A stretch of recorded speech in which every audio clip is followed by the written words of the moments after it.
So before we jump straight into the tactic, I do just want to walk you through the squad and kind of what I've looked to build when thinking about these tactics. And we'll also say as well that it's very early on in the game. No one has a clue what is the best formation, what's the best setup. Yes, there is obviously going to be things that people are looking at and saying that probably looks like the meta will lean in towards that route. However, I'm inviting you really to try different things, have a go with different formations, have a go with different setups, and try and use your own brain. We did do a video explaining FTIQ and the tactic system and how it works. So if you did miss that, if you don't have a clue, then make sure you watch that. To start off with them, we essentially move this into a 3-back when we attack. So I use Dumfries as essentially a right centre-back.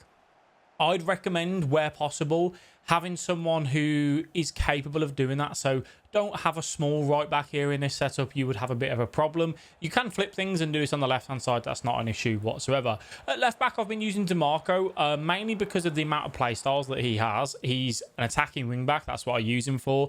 He has that on his rolls as well for us. Attacking wing back plus. So he gets that little bit of advantage in the AI movement. And him just having these multiple play styles helps in that area. So try and think about that when you're picking your left back.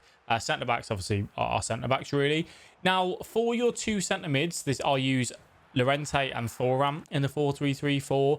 You want players that are going to be comfortable on the ball. You want one of them that's going to be a little bit more, physical, a bit more defensive duties, and that for me is Thuram. Even though he doesn't have the role that I kind of wanted him to have in this sort of area, but he does enough essentially, because if we look at him, he's currently starting in centre mid. He has box to box. Obviously, if he was in CDM, that would make things a little bit easier. Probably could change that, to be honest with you. For Llorente as well, he's going to play deep line playmaker for me. I am still umming and ahhing about whether should you have a better player who doesn't have the role that you want, or should you have a worse player but has the role that you want? I'm still umming and ahhing about that right now. So where possible, I'm trying to fit in those roles, but where not, doesn't particularly matter. Then I use Jota, Diaby, and Thuram as my front three, and Hamsik playing in cam. Now, obviously, this year EA have introduced the code system, so you can import the code directly. I have already shared this tactic on Twitter and on TikTok and put the code on there, so I'll do the same for you, but sometimes it doesn't show the code at the start. I'll flash it up on screen for you because I do know the code. So you should be able to basically, all you need to do is go into here, import tactic using new code, and just import the code that will be on the screen for you. So what are the tactics? How does it run? It's a 4-3-3-4, as I said, which is the 4-3-3 attack. So we have a centre attack in mid.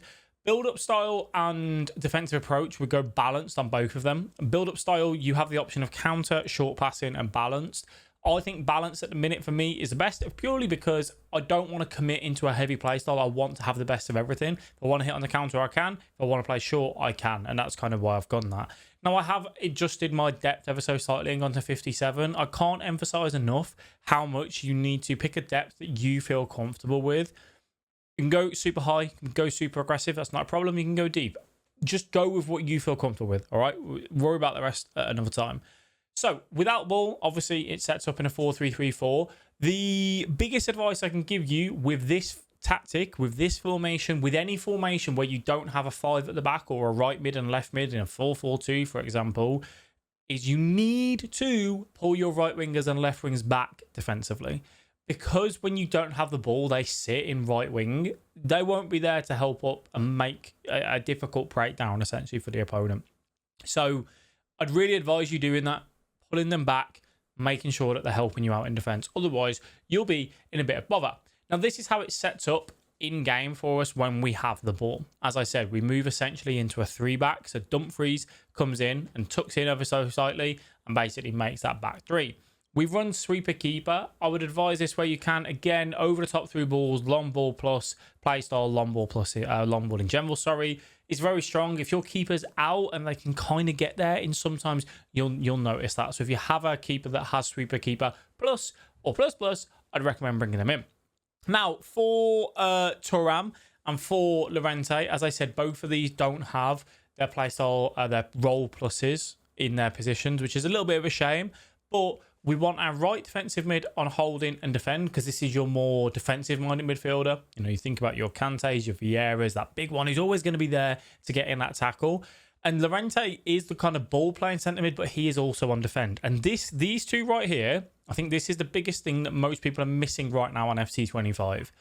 Having your centre mids on defend is very, very important for a lot of people. Why? It helps break up the counter attack. You can manually get them involved in the attack should you wish to. And a lot of people are having their wing backs on attack or even balanced. So having a bit of a committed there, when you have both, say if you had one of these DMs on balanced or even attack, you're going to find yourself in a bit of bother. So have them on defend. And then if you want them to get forward yourself, you can do that by triggering runs and you'll kind of have success with it there. Now, for our left back, as I said, this is DeMarco. A lot of your fullbacks will have some form of attacking wing back or just wing back in general and going forward. He will offer the width for us. So I look for over the top through balls from Hamsik out to this left-hand side more than anything, just because I have that little bit of the overload. For our right winger, which is Diaby, he's just on balance. He's just there, sometimes to feet, sometimes in behind. I use a lot of creative runs to bring him over and get him involved. He's very much isolated out there, though, because he doesn't have Dumfries on the invert or on the overlap. For my centre attacking mid, Hamsik, he's on Playmaker Plus. Just gives him the ability to kind of move around, play space. I did try him on Roman as well. Not a massive fan of that. Just much prefer balance because he was just where I need him to be centrally. I think this is a crucial part to this tactic. You want your left winger to be inside forward. They basically play as a second striker and offer support to Thuram, my striker at the minute. And that is really, really helpful. If not, when playing a 4-3-3 or any striker, any formation with one striker, they can be quite isolated if you don't have this. If you have wingers, I think it's really difficult to get them to kind of play and move. So definitely inside forward there.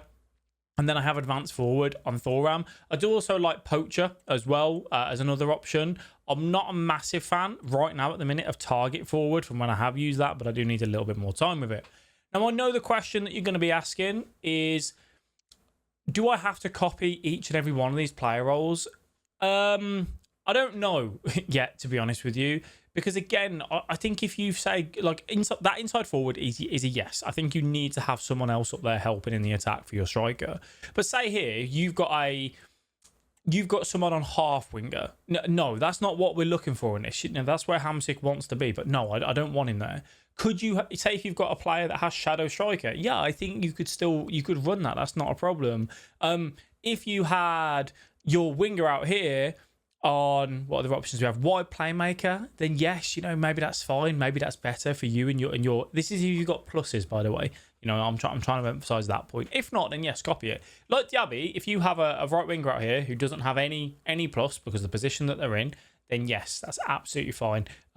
You go with what you want and obviously prioritize the pluses where you can. So that's the setup for me. It works really, really well. It's been doing very, very nicely for me. And as I said, bring those centre mids forward. You're attacking down the left-hand side mainly. And that centre attacking mid, ideally, if they've got the play styles to do it, over the top through balls are really, really going to help you in this setup as well. The reason why I like this is because it can be quick on the counter. It can play into feet. It can play in behind. We have the options, to spread the play, to look for those switches. And it's quite decent at dealing with, kind of with a counter attack in itself because of those kind of 2 DMs that are there as well. So give it a go.